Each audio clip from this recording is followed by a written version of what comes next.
Magnetic effect से थोड़े अच्छे सारे एप्लीकेशन है बेटा which generally comes in the competitive examination. For the NEET compulsory आप लोग को एक कॉन्सेप्ट याद रहना है मैग्नेटिक इफेक्ट्स में, तो उसको थोड़ा दिमाग लगा के आप लोग सुनिए। अगर समझ में नहीं आ रहा तो please try to ask me, I will try to help you out. ठीक है,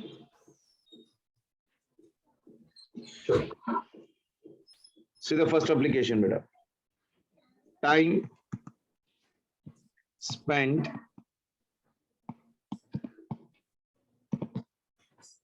by the particle in magnetic field.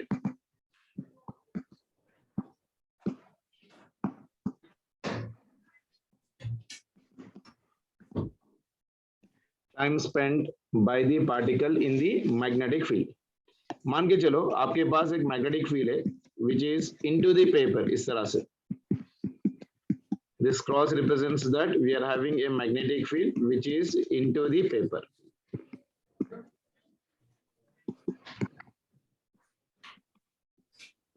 Okay, so this is your magnetic field.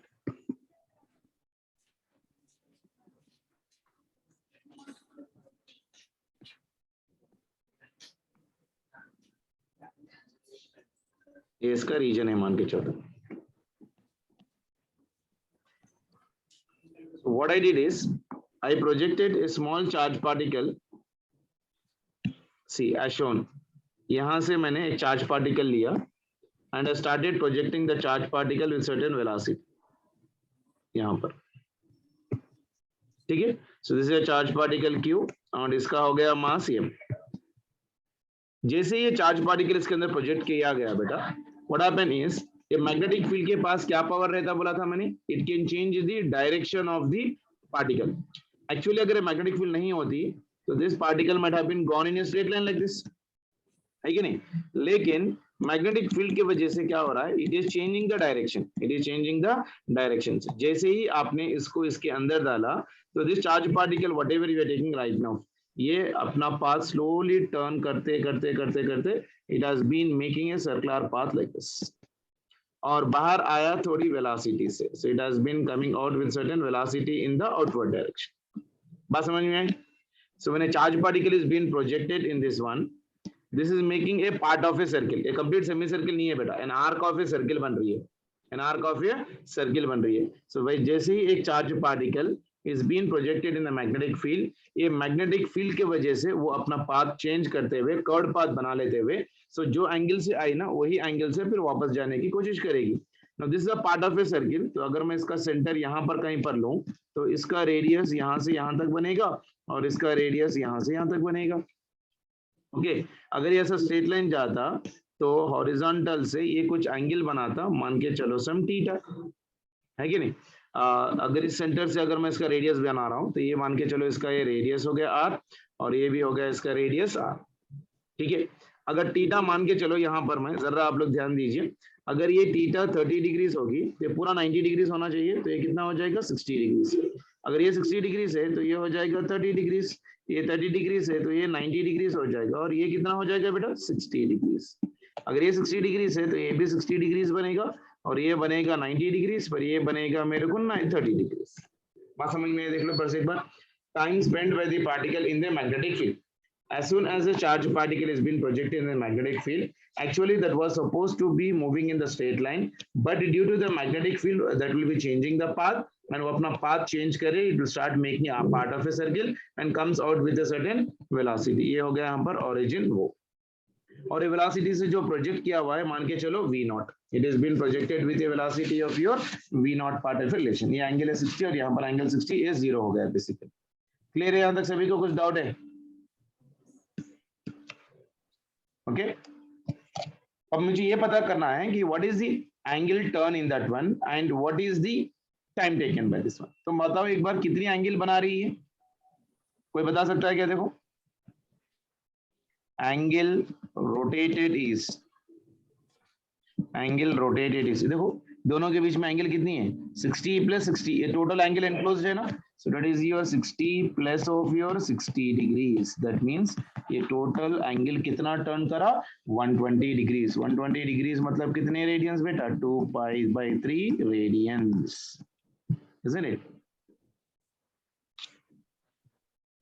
Okay, is it clear? तो अब सर्कुलर पाथ में आप लोग ने पढ़ा होगा फर्स्ट ईयर में, whenever a particle is moving in a circular path, angle is represented by the formula theta is equals to angular velocity into time.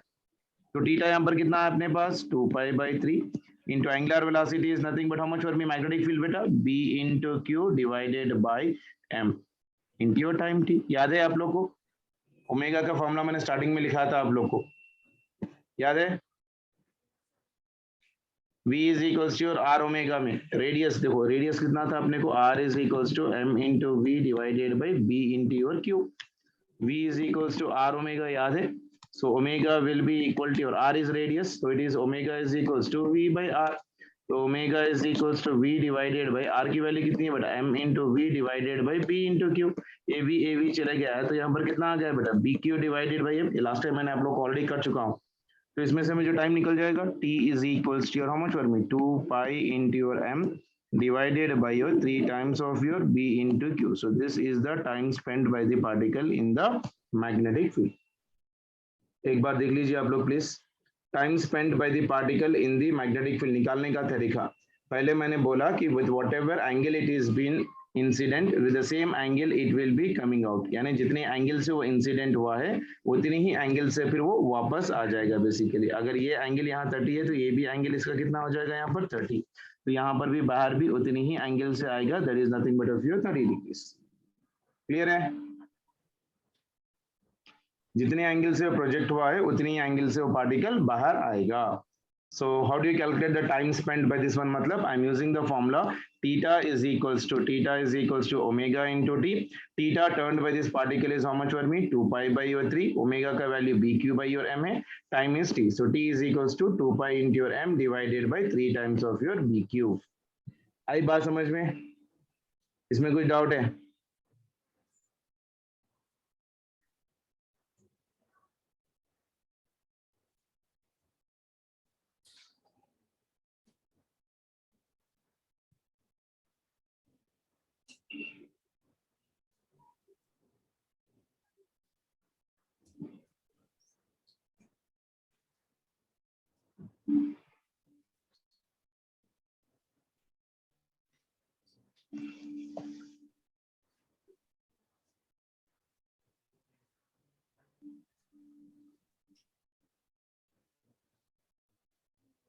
ठीक है, चलो और एक देखते हैं, इसको आप लोग एक बार ट्राई करो। मान के चलो मेरे पास एक मैग्नेटिक फील्ड है,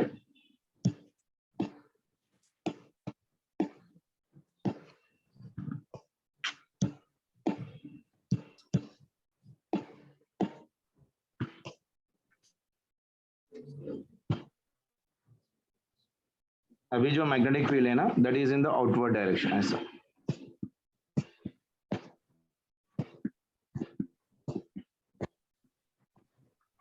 अब मुझे आप लोग ये बताना है कि कौन से डायरेक्शन में चार्ज पार्टिकल मूव करेगा। अगर मैं प्रोजेक्शन आपको दे दूं, लाइक चलो मान के चलो मैंने आपको एक पार्टिकल दिया हुआ है, मैं और बोल रहा हूँ कि it is been projected with velocity like this, इस तरह से ये प्रोजेक्ट हुआ है with a velocity v naught, यानी ये हॉरिजॉन्टल से यहाँ पर कुछ एंगल बना रहा है, मान के चलो 45 डिग्रीज। तो कौन से डायरेक्शन में घूमेगा ये बताओ पहले। मैग्नेटिक फील्ड तो बाहर है, isn't it? And velocity is in this direction. Force on charge particle का फॉर्मूला क्या है बेटा? F is equals to your BQV into your sin theta, isn't it? So in vector कैसे लिखते हैं हम लोग? F is equals to your Q into your V bar cross of your V bar. Cross product लीजिए, take your right hand rule and magnetic field is outside. तो thumb कौन सी direction में जा रही है? एक बार ट्राई करिए आप लोग सभी लोग। Take your right hand and keep the four finger, middle finger, index finger, all the fingers in the direction of velocity. और मैग्नेटिक फील्ड जो है ना ऊपर है, तो हथेली आप लोग को ऊपर रहना चाहिए आसमान के तरफ, isn't it? Now take your right hand and keep all the fingers in the direction of velocity and the palm towards the upper side, क्योंकि मैग्नेटिक फील्ड आउटवर्ड है। Now rotate your fingers. Where is the thumb pointing बेटा? Inward. Thumb is pointing in inward. तो क्या करेगा ये जो particle है ना, it will be trying to take the path of this one like this.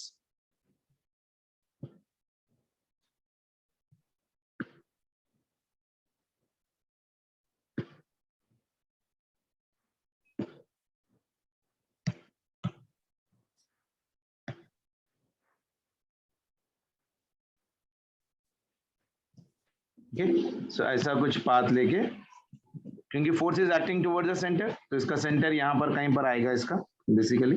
तो ये इसका हो गया रेडियस और ये भी हो गया इसका रेडियस, इजंट इट? तो अगर ये 45 डिग्री से, ये भी 45 डिग्री, ये भी 45 डिग्री, तो सेंटर से ये एंगल कितनी बनेगी बेटा, कोई बता सकता है? ये भी एंगल 45 बनेगी और ये भी एंगल 45 बनेगी। यानी ये जो एंगल अंदर टर्न हुई है 360 में से 90 निकालो, 360 में से अगर 90 निकालो तो कितना आ जाएगा? 270 डिग्रीज। 270 डिग्रीज मतलब कितना? 3π/2, ठीक है ना? जितने वेलोसिटी से इंसिडेंट हुआ है उतनी ही वेलोसिटी से फिर ये बाहर भी आएगा, तो it is coming out with the same velocity in the outward direction.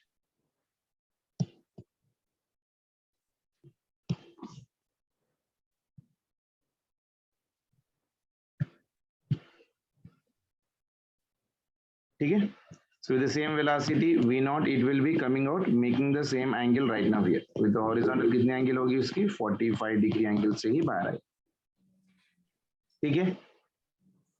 Angle turned by this one is how much बेटा? इनसाइड 3π/2, तो टाइम कितना हो जाएगा बताओ? theta is equals to omega into t. Theta is your 3π/2, omega value is omega into t. तो t निकालना है मुझे, b की ओमेगा की वैल्यू कितनी होती है बेटा? b cube by your m into your t। तो t कितना बन गया? t is equals to your 3π into your m divided by your 2b into your q. So this is the time spent by the particle in the magnetic field. एक बार देख लो बेटा, समझ में आया तो ठीक है, otherwise I will try to help you out once again. Direction of the force इसका कौन सा डायरेक्शन में रहेगा बेटा? Towards the centre. इसका फोर्स जो है ना, it will be towards the centre. ये फोर्स अंदर खींचते रहेगा continuously, towards the centre act करते रहेगा, इसीलिए it is making a path of the circle like this. Clear है? तो क्वेश्चन करने का तरीका देखो, यहाँ पर क्वेश्चन क्या पूछेगा कि whenever some charge particle is been projected in a magnetic field, तो how much time it is spending in the magnetic field, यानी मैग्नेटिक फील्ड के अंदर कितनी देर तक रहेगा। उसको सीधा सीधा निकालने का तरीका, theta is equals to omega into t. तो पहले अपन को निकालना क्या है कि कितना एंगल वो मैग्नेटिक फील्ड के अंदर था, ये निकालना है बाय द ट्रिग्नोमेट्री। तो मैंने डायग्राम से बहुत क्लियरली डाला देखो, और मैंने एक बात बोला है कि जितने एंगल से अंदर बॉडी प्रोजेक्ट होगी उतनी ही एंगल से बॉडी प्रोजेक्ट बाहर आएगी। अगर अंदर 30 डिग्री से प्रोजेक्ट हो रही है तो बाहर भी निकलते से टाइम पे it will be making the same angle. जो भी एंगल लेना है बेसिकली आप ले लो, कोई प्रॉब्लम नहीं, ठीक है? टाइम स्पेंड पूछा कभी भी तो आप क्या फॉर्मूला यूज करोगे? Theta is equals to omega into t. तो पहले थीटा निकालेंगे, ओमेगा का वैल्यू अपने को मालूम है, तो उसमें से सीधा सीधा अपने को टाइम निकल जाए। क्लियर है यहाँ तक सभी को? चलो और एक एप्लीकेशन देख लेते हैं बेटा, very important.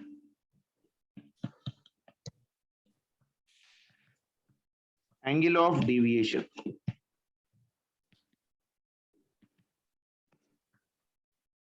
Angle of deviation यानी कितना डेविएट हो गया when a particle is been entering into the magnetic field.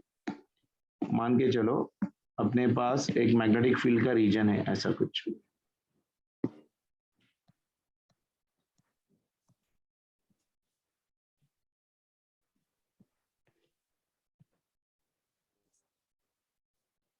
ठीक है?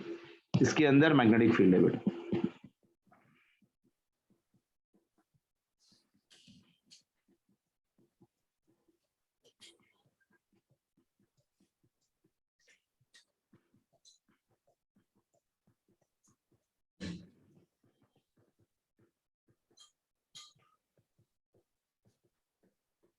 ऐसा एक मैग्नेटिक फील्ड है, magnetic field is into the paper, और इसका थिकनेस देखो बेटा, यहां से यहां तक इसका थिकनेस है।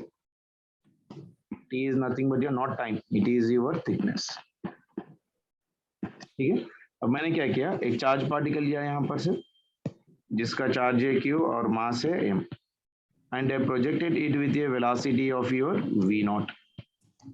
तो जैसे मैंने इसको मैग्नेटिक फील्ड में एंटर किया, एक्चुअली तो स्ट्रेट लाइन में जाना चाहिए था ऐसा, लेकिन मैग्नेटिक फील्ड की वजह से ये अपना पाथ चेंज करके it is been moving in an arc of circle, ऐसा कुछ।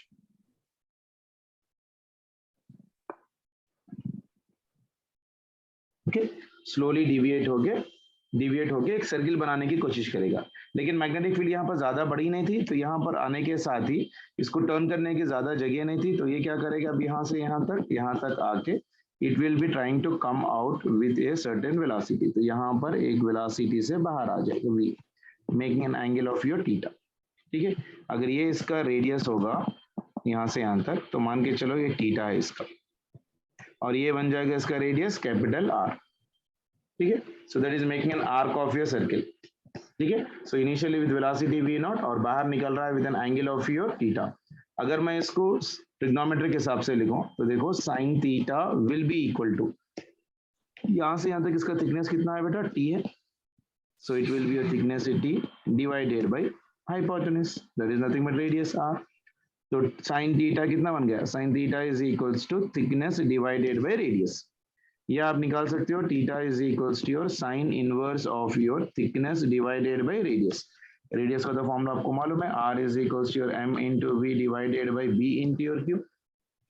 तो वैल्यू अगर मैं यहाँ पर डाल दूं तो theta is equals to your sine inverse of your t divided by your r की वैल्यू कितनी है, m into v divided by b into q। ऊपर चले जाएगा, b इंटू q नीचे आ रहा था तो मैंने इसको सीधा सीधा ऊपर ले लिया, तो ये बन जाएगा इसका angle. Theta is equals to your sine inverse of your t into b q divided by m into v।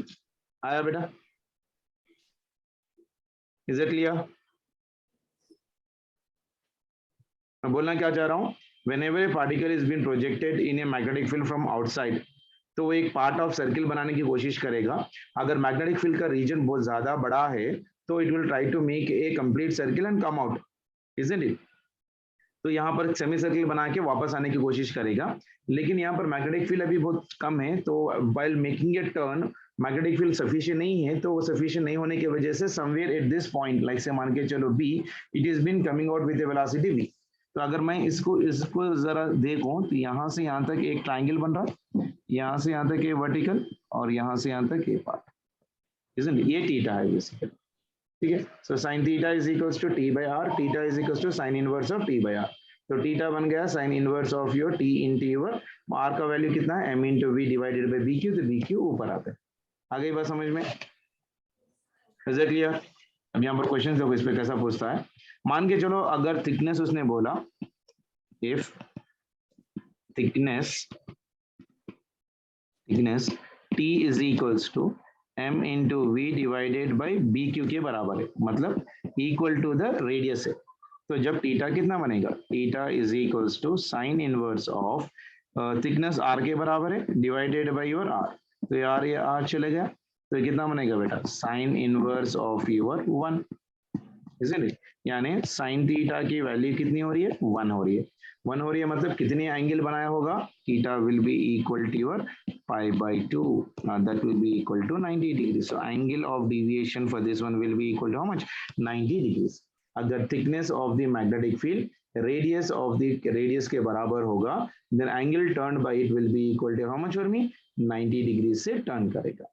अगर थिकनेस देखो, अब इसको आप लोग जरा ध्यान से देखो, सेकंड वन, अगर मैं थिकनेस बोल रहा हूँ if t is equals to your r by 2 के बराबर है ना, half of the radius, r is equal how much for me, mv divided by 2 times of your b into q।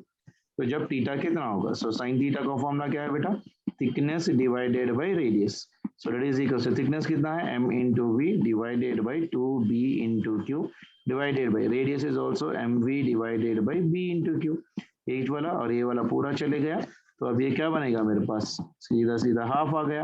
यानी sine theta is equals to half, मतलब कितना बनेगा बेटा, sine theta is equals to your half, यानी theta will be equal to how much for me, pi by 2, है कि नहीं? Sorry pi by 6 बनेगा ना, 1/2 है, pi by 6, theta will be equal to your pi by 6। आई बात समझ में सभी को? अगर thickness half of the radius है, then angle made by that one और angle of deviation will be equal to how much for me, pi by 6 part equation. Clear है? अब इसमें जो थिकनेस लिया है मैंने, देखो बेटा ये thickness is right now lesser than the radius, उसीलिए पूरा सर्किल बनाना नहीं सक रहा है। So this is lesser than of your radius r, अगर इक्वल टू होता तो angle is made by that when deviation is 90 degrees. अगर thickness is half of the radius है then angle of deviation is pi by 6. Clear है सभी को? चलो और एक बताओ. देखो अगर मैं बोल रहा हूँ if thickness t is equals to your 2 times of your radius, यानी बढ़ गया अभी, यानी 2 times of r is equals to m into v divided by b into q है. ओके अगर थिकनेस 2 टाइम्स ऑफ रेडियस है it will be not applicable because sine की value 2 से ज्यादा नहीं बनती अपनी को. So this is not possible, this is not possible, क्योंकि maximum value of your sine ही कितनी होती है बेटा 1 है कि नहीं. तो it is not possible for me. Clear है? यानी आपका थिकनेस जो है ना रेडियस से हद से ज्यादा बड़ा है तो जितनी एंगल से आप डालोगे उतनी ही एंगल से वो वापस आ जाएगा. यानी जब थीटा कितना बनेगा, देखो बेटा अगर आपके पास ऐसा एक रीजन है और ये मैग्नेटिक फील्ड बहुत दूर तक है basically, it's up to a very larger distance, यानी the thickness of this magnetic field is much more than of your radius. तो जब देखो जब एक पार्टिकल अगर हम लोग ने ऐसा प्रोजेक्ट किया हुआ है तो ये this will be making a complete path ऐसा करके फिर वापस ऐसा आ जाएगा बेसिक. ठीक है ये इसका सेंटर होगा वो. ठीक है so this is your magnetic field. Clear हो गया सभी को? देख लो एक बार, कोई डाउट रहा है तो please let me no. Very important applications बेटा. एंगल ऑफ डिविएशन अपने को ज्यादा दिमाग लगाने की जरूरत नहीं है, डायरेक्टली आप लोग याद रख लो. एंगल ऑफ डिविएशन अगर पूछा तो निकालने का तरीका sin theta is equals to thickness of the magnetic field divided by radius. r theta is equals to your sin inverse of your thickness divided by radius. So theta is equals to sin inverse of your t into bq divided by mv. अगर thickness जो है ना mv के बराबर है तो angle कितनी बनेगी, angle will be equal to your pi by 2 और योर 90 डिग्रीज. अगर थिकनेस अपना r by 2 है that means mv by your 2 times of your bq, then angle made by that one will be equal to your pi by 6, that is half r आता basically. Then अगर अपना thickness जो है basically if the thickness is equals to 2 times of your r or 2 times of mv, this is much larger than of your radius, so it is not applicable. So it will make a semicircle and come out with the same velocity. आ गया यहाँ तक सभी को? कुछ doubt है यहाँ तक?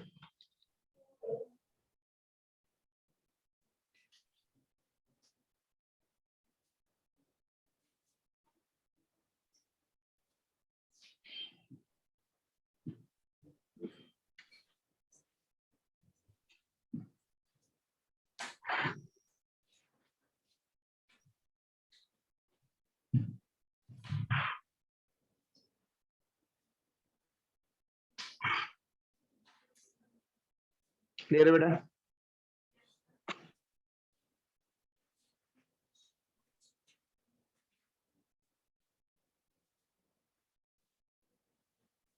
Any doubt?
चलो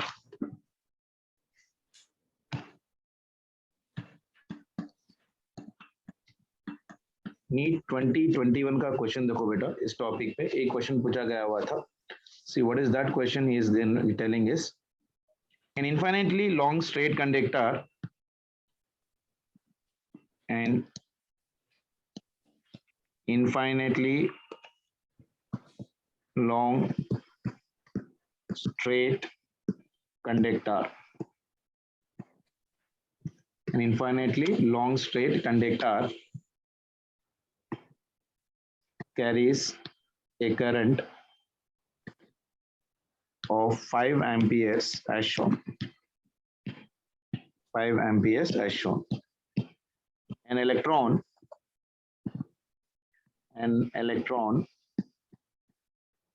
is moving with a speed of 10 to the power of 5 meter per second parallel to the conductor. Parallel to the conductor. Okay. The perpendicular distance,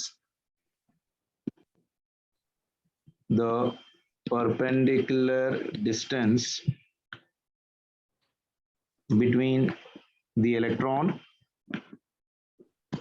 and the conductor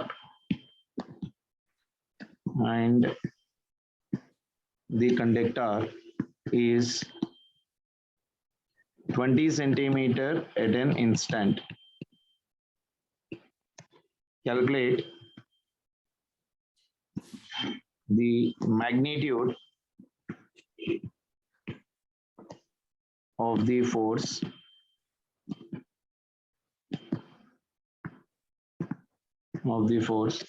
experienced by the electron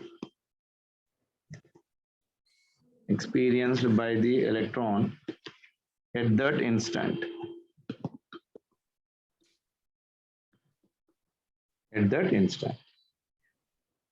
I'll give the options. First option is given as 8 into 10 to the power of minus 20 Newton. Second option is 4 into 10 to the power of minus 20 Newton. Third option is 8 pi into 10 to the power of minus 20 Newton. And fourth option is 4 pi into 10 to the power of minus 20 Newton. और diagram ऐसा दे रखा है, देखिए यहाँ पर अपने पास एक straight conductor है ऐसा.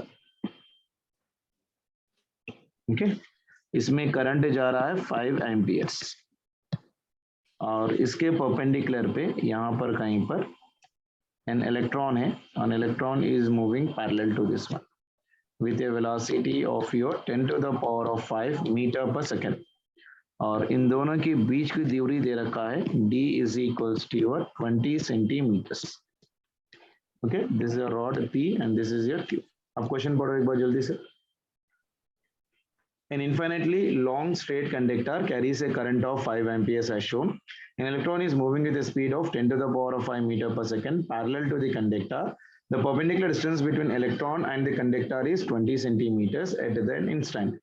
Calculate the magnitude of the force experienced by the electron at that instant. आपको तो मालूम है, whenever there is a flow of a current in a wire, it produces the magnetic field. So it will produce a magnetic field, and here it is an electron. So it will exert the force on that one. So first calculate the magnetic field due to a straight wire. बेटा कितना होगा बताइए? Magnetic field due to infinitely long straight wire क्या होता है बेटा? Mu naught divided by your 4 pi into I divided by your R into sin 90 plus sin 90. Infinitely long wire के लिए sin 90 is 1. This is also 1. So magnetic field due to PQ will become how much? Mu naught divided by 1 plus 1 2 2 and 2 2 will get here right now 2 pi into your I divided by your R. So this is the magnetic field due to the wire P and your Q. Okay. Now tell me, what will be the direction, beta? Direction of the magnetic field on this one. See, if it is a positive charge particle, the magnetic field is right now, it is an electron, isn't it? So take your right hand rule. Magnetic field is in which direction, beta? Upward to the plane of your paper. So magnetic field is actually acting in the upward. That force acting on the charge particle will be equal to how much, beta? You know that force acting on charge particle formula? Force on charge particle. Can anyone tell me the formula, beta? F is equals to your BQV into sin theta. Both of them are perpendicular here. Theta is 90 degrees. So force will be equal to your B into Q into your V. So this is your formula. Okay. So magnetic field, how much we got right now? See beta. So it will be equal to your mu naught divided by 2 pi into your I divided by R into charge of your electron, that is nothing but E, into your velocity V. Mu naught value is 4 pi into 10 to the power of minus 7 divided by your 2 pi into current is nothing but 5 ampere divided by distance. Distance is given as 20 centimeter, 20 into 10 to the power of minus 2. The charge of electron 1.6 into 10 to the power of minus 19 into velocity with which it is been moving. Given in the problem 10 to the power of 5. So इसकी velocity हो गई 10 to the power of 5. तो कितना आ रहा देख लीजिए बेटा, कोई कैंसिल कर लीजिए, ये गया 2 1 जा 2 2 जा 2 1 जा 2 10 जा, ठीक है. सो दिस विल बी 5 1 जा 5 2 जा, तो ये कितना हो जाएगा 1/2 into 10 to the power of, ये ऊपर चले जाएगा बेटा 10 to the power of minus 2, यहाँ से चले जाएगा तो यहाँ पर बनेगा 10 to the power of minus 5. तो ये हो गया 10 to the power of minus 5 into charge of your electron. Charge of your electron कितना होता है बेटा 1.6 into 10 to the power of minus 19 into 10 to the power of 5. ठीक है ना बेटा, इज इट क्लियर? कुछ करते हुए दिखाई दे रहा है, देखो यहाँ पर आप लोग को माइनस और ए प्लस ये दोनों चले गए, तो इसमें देखो 1.2 1.6 यानी that will B 16 divided by your 2 into your 10 into 10 to the power of minus 19. ये भी ऊपर चले गया तो कितना बनेगा बेटा, कोई बता सकता है? So that will be equal to your 2 1s are 2 8s are 16, so it is 8 into 10 to the power of minus 19 into this one is 10 to the power of minus 1. So that will be your 8 into 10 to the power of minus 20 Newton. So this will be your answer. ठीक है, तो directly formula based है. पूरा chapter पढ़ने के बाद जो 2021 में क्वेश्चन पूछा गया था खाली फॉर्मूला बेस्ड ही था. Magnetic field due to straight line हम लोग कितने सारे करें और ये फॉर्मूला अपने को याद रहना था. Force on A charge particle, direction वगैरह कुछ नहीं पूछा तो हम लोग इसका बारे में ज्यादा यूज नहीं कर रहे हैं. एंड बाकी का तो सब कुछ डाटा दे रखा है, बस क्वेश्चन को समझो और try to do the problem related to that one. बात समझ में सभी को? एक बार देख लीजिए, कुछ डाउट है क्या इस प्रॉब्लम के अंदर, कुछ कॉन्सेप्चुअल क्लैरिटी चाहिए तो please let me know, I will try to help you out.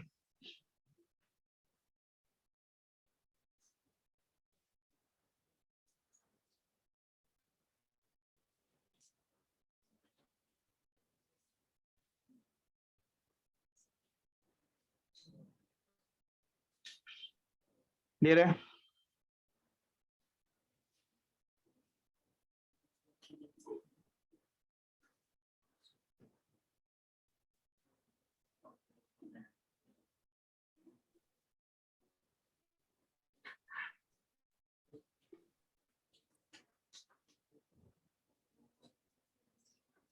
आया समझ में सभी को एक क्वेश्चन?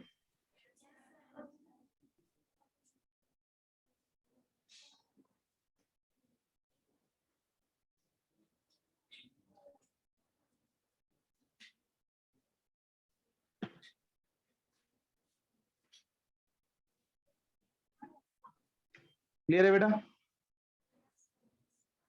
कुछ डाउट है?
क्लियर बेटा?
क्लियर बेटा?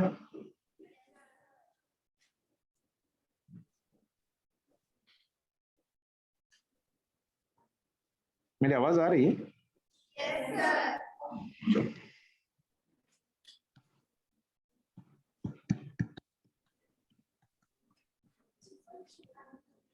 ये क्वेश्चन देखो बेटा, आप लोग ट्राई करो एक बार। ये भी नीट में पूछा गया क्वेश्चन था, मैं क्लास में भी ऑलरेडी कर चुका हूँ इसका concept.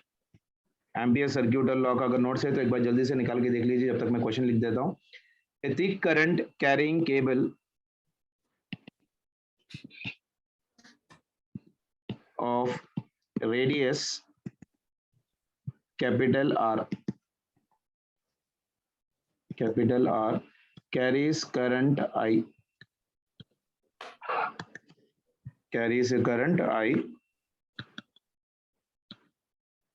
uniformly distributed across its cross section.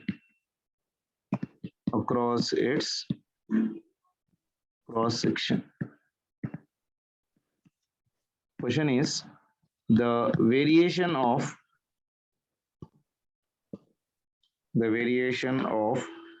magnetic field, this B as a function of R, due to the cable with the distance R from the axis of the cable.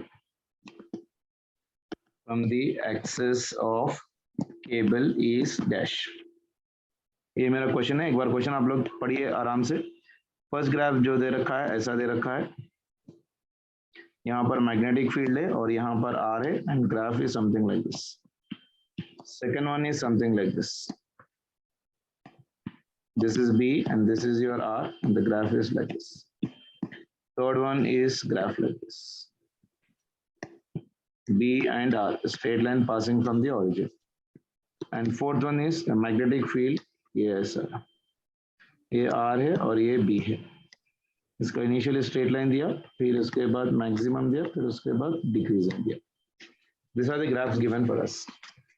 Question पढ़िए पहले। A thick current carrying cable of radius capital R carries a current I uniformly distributed across its cross section. The variation of the magnetic field BR due to the cable with the distance R from the axis of cable. यानी axis of cable के axis से how do you draw the graph between B and R? ये class में already मैं करा चुका हूँ basically. देखो मैं आपको बताता हूँ मैंने कहाँ करवाया इसको।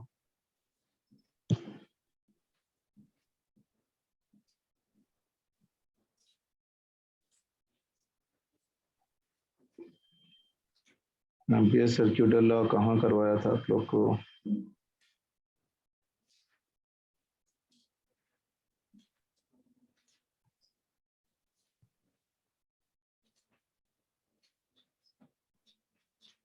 एप्लीकेशन ऑफ एम्पियर सर्क्यूट, ये याद है देखो। Magnetic field due to created due to long current carrying wire, wire बोले या केबल बोलो, डिटेल में कराया था। देखो अगर आप एक्सेस से सेंटर के अंदर हो पी के पास, फिर सरफेस के पास क्यू और उसके बाद आर, तो कैसे लिखोगे? एक तो पॉइंट है पी के पास, उसके बाद क्यू के पास, उसके बाद आर के पास। मैंने डिराइव करके पूरों के लिए लिखा था। देखो मैग्नेटिक फील्ड जब इनसाइड होता है तो B is directly proportional to R बोला था। ऑन द सरफेस इज कैसा होता है बेटा? Maximum straight line, so it will become for me how much? B is equals to mu naught into I by 2 pi R. Outside the surface क्या होता है? Basically inversely proportional. तो graph भी draw किया था यहाँ पर, देखिए आप, बी वर्सेस हाफ आर का graph, directly straight line, then maxima, then decreases. याद है आप लोग को? ये याद है?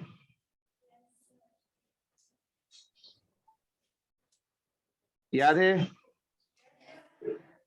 Magnetic field created by a long current carrying wire, आप लोग के नोट्स में भी लिखे होंगे, देखिए एप्लीकेशंस में। जब इनसाइड रहेगा तो B is equal to, very important formula है बेटा, जो भी मैं अंडरलाइन किया है ना यहाँ पर, देखो B inside is mu naught I into R divided by 2 pi into R square. यानी magnetic field is directly proportional to R at this surface, inversely proportional to your R maxima, and on the surface, यानी बाहर जा रहे हो outside, it is inversely proportional to small R. तो तीनों के लिए अगर ग्राफ ड्रॉ कर रहे हो, it will be straight line initially, then उसके बाद मैक्सिमा, फिर उसके बाद सरफेस से if you are going outside then magnetic field slowly decreases. याद है सभी को है?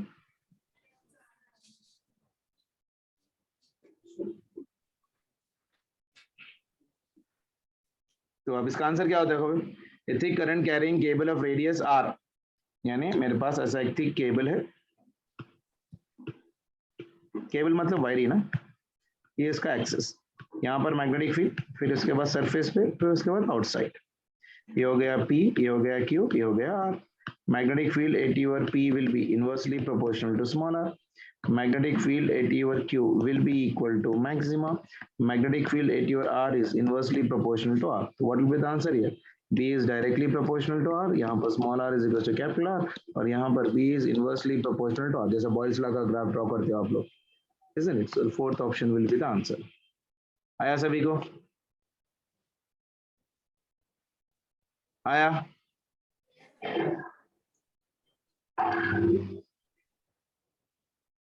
क्लियर है बेटा?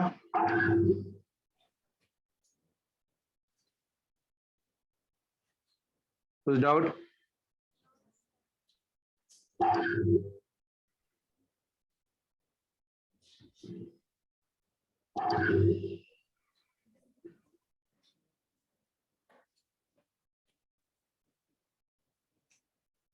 क्लियर है?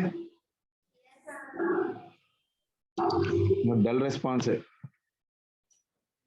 पूरे 3 क्वेश्चंस पूछा बेटा नीट में 2021 में, मैग्नेटिक इफेक्ट्स ऑफ करंट में से 3 क्वेश्चन, यानी 12 मार्क्स का वेटेज। सैटरडे संडे आप लोग पूरे पीवाईक्यूज एक बार निकाल के अपनी तरफ से एक बार पीवाईक्यूज खत्म करिए। पीवाईक्यू की बुक है आप लोगों की, भेजो मैं एमटीजी की व्हाट्सएप पे भेजो, या आप लोग के पास बुक है पीवाईक्यू से, कुछ प्रीवियस ईयर के क्वेश्चन पेपर्स है कुछ तो भी रहे तो मैग्नेटिक इफेक्ट्स ऑफ करंट का खत्म करिए आप लोग। आ रहे क्वेश्चंस करने के लिए उसके अंदर के,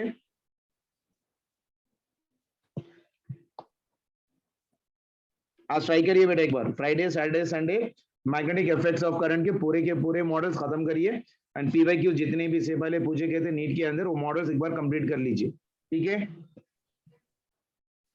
और एक क्वेश्चन देखिए बेटा, नीट का ही है, 2021 में पूछा गया हुआ है। सी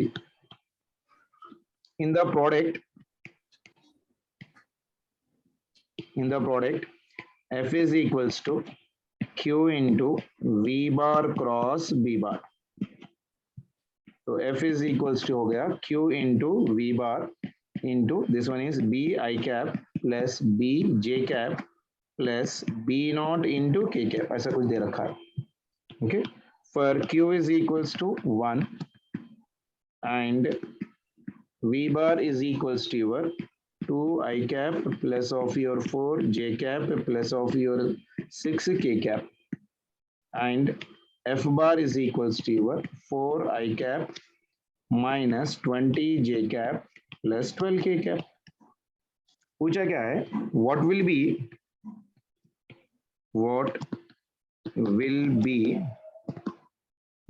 be the complete expression for B bar? Okay इसके ऑप्शंस देखो क्या क्या दिया है उसने। फर्स्ट ऑप्शन दिख रखा है 6 I cap plus 6 J cap minus 8 K cap. Second option is minus 8 I cap minus 8 J cap minus of 6 K cap. और थर्ड वन दे रखा है minus of 6 I cap minus of 6 J cap minus of your 8 K cap. और fourth option दे रखा है 8 I cap plus of your 8 J cap minus of your 6 K cap. ठीक है, आप question पढ़िए फिर से एक बार। इन द प्रोडक्ट, ये तो फॉर्मूला अपने को मालूम है ना बेटा, F is equals to your Q into V bar cross B bar, force आने चार्ज पार्टिकल। तो उसने उसमें क्या बोला, F is equals to Q into V bar, B को उसने लिखा BI cap plus BJ cap plus B naught K cap, ठीक है? देन उसने क्या क्या दिया देखो डाटा में, चार्ज दे दिया, वेलोसिटी भी दे दिया, फोर्स दे दिया, यानी he has given me the force, charge and V, is asking the value of your B. So just what do you need to do is just cross multiply कर लो, F is equals to your Q into your V into your, this one is your magnetic field given for me how much, B I cap plus of your B J cap plus of your B naught into K cap, isn't it? Suppose दे रखा है मेरे को, force भी दे रखा है right now, so I can write the relation right now. Force की value कितनी है देखो, 4 into your I cap minus of your 20 into your J cap plus 12 into K cap, isn't it? LHS और RHS को दोनों को equate कर लेना, ज्यादा कुछ भी नहीं है. चार्ज की वैल्यू कितनी दे रखी है बेटा, चार्ज की वैल्यू दे रखा है मेरे पास कितना, बताओ जल्दी से, कौन सा पार्टिकल है, प्रोटॉन है कि इलेक्ट्रॉन है, इन the product Q is equals to 1. So what will be the complete expression for the magnetic field particle relation? Okay, so Q will be equal to what beta, charge of your electron, यानी Q will be equal to how much बेटा, कोई बता सकता है what will be the charge on this one? Q की value कितनी है 1, velocity भी दे रखा है मेरे पास, so I can even calculate the value of your velocity for that one. तो बताओ कितना आ जाएगा, Q की वैल्यू हो गई मेरे पास चार्ज ऑफ योर इलेक्ट्रॉन, क्योंकि हम लोग एक चार्ज पार्टिकल डाल रहे हैं, so it is your 1 into velocity, velocity कितना दे रखा है मेरे पास 2 into your I cap plus of your 4 into your J cap plus of your 6 into your K cap. Okay, cross, इसको मैग्नेटिक फील्ड से cross कर लीजिए, B into I cap plus B into J cap plus B naught into K cap. Cross product तो आता होगा ना आप लोग को, I J K लिख लेना अपने को, ठीक है ना. सो इसको हम लोग कैसे लिख सकते हैं, I, this one is J and this one is your K, ठीक है. सो अगर इसको मैं मैग्नीट्यूड में लिख दूं, तो फर्स्ट वाला का वैल्यू क्या है 2 4 6, उसके बाद B, ये हो गया B और ये हो गया B नॉट, ठीक है. So that is equals to, अगर पहले मुझे I चाहिए तो close the value of I and cross multiply the remaining, तो ये कितना हो जाएगा बेटा 4 into your B naught minus 6 into your B minus, then इसके बाद J को क्लोज करो, then multiply the next one, that is 2 times of your B naught minus of your 6 times of your B plus next one is nothing but K cap into, close the value of your K and next multiply the next term, that will be equal to your 2 times of your B minus 4 times of your B. याद है ना आप लोग को, अगर I है ना तो I क्लोज करो, इन दोनों को मल्टीप्लाई करो, अगर J होना है बेसिकली तो आप J को क्लोज करो, फिर इन दोनों को मल्टीप्लाई करो, अगर मेरे को K होना है then you stop the K and then you multiply this two, right? You will get the answer for that. इसको सिंप्लीफाई कर लो, देखो कितना आ रहा है बेसिकली, कितना आ रहा है देखो बेटा, ये आई कैप है, जे कैप है, के कैप है, फोर्स भी है अपने पास 4 आई कैप, ये कितना दिया यहाँ पर minus of 20 J cap, minus of 20 J cap plus of your 12 के cap, all the I components को, ऑल द जे कंपोनेंट्स को कंपेयर कर लीजिए. So what I can do right now here, comparing LHS and RHS. अगर आई के लिए अगर मैं कंपेयर कर रहा हूँ बेसिकली, तो देखो क्या क्या है बेसिकली, आई के लिए क्या है बेटा, आई इंटू यहाँ पर, आई के लिए यहाँ पर कितना है 4 इंटू योर आई, यानी 4 times of your B naught minus of 6 times of your B is equals to 4. तो सेकंड टेबल में जाएगा 2 2 ज़ा 2 3 ज़ा 2 2 ज़ा, यहाँ पर बना है 2 times of B naught minus 3 times of B is equals to your 2. So this is my equation number 1, ठीक है. फिर उसके बाद नेक्स्ट वाला देखो, J को इक्वेट कर लो, that is a 2 times of B naught minus 6 times of your B is equals to your, कितना है बेटा minus of your 20, और ये माइनस में है बेटा, देखो माइनस ऑफ J कंपोनेंट, तो कितना आ रहा है देखो minus of 2 times of B naught minus minus 6 times of your B is equals to minus of 20, ठीक है. इसमें जा रहा देख लिया आप लोग, सेकंड टेबल में जाएगा 2 1 ज़ा 2 3 ज़ा 2 10 ज़ा, ठीक है. तो ये कितना बनेगा minus 1 into B naught plus 3 times of your B is equals to minus of 10. अगर माइनस निकाल दिया तो I can write the value of this one as of your B naught minus of your 3 times of your B will be equal to your 10. So this will be equation number 2. अब equation number 3 को equate कर लीजिए बेटा, जे component में देखो 2b minus of your, ये कितना है 2b minus of your 4b will be equal to, on LHS और RHS में क्या है यहाँ पर 12 है, this will be equal to your 12. तो फिर ये भी सेकंड टेबल में जाएगा 2 1 ज़ा 2 2 ज़ा 2 6 ज़ा, isn't it? So ये वो कितना है बेसिकली देख लीजिए, कितना आ रहा है बेटा B minus 2 times of your b है कि नहीं is equals to your 6 2b minus of your 4b यानी b minus 2b will be equal to how much बेटा minus b यानी b की वैल्यू कितनी बन गई -6 directly I can write it from equation number 3 now see from 2 and 3 I can write from 2 and 3 I can get the b naught so b naught minus 3 into b की value है -6 is equals to your 10 so I can get the value of b naught is minus of minus ये कितना बनेगा 18 is equals to your 10 तो b naught की value कितनी आई बेटा what is the value of b naught b naught will be equal to your -8 आया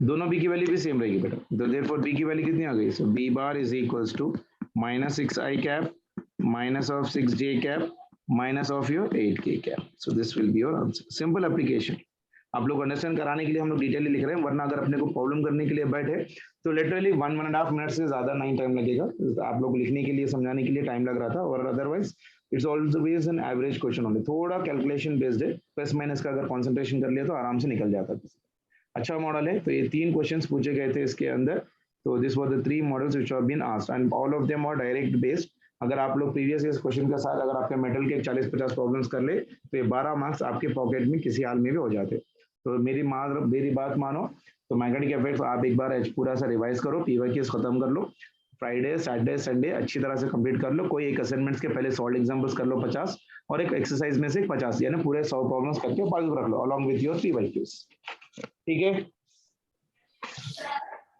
समझ में आया ना यहाँ तक चलो we'll start with the next chapter in the next session of your class okay bye beta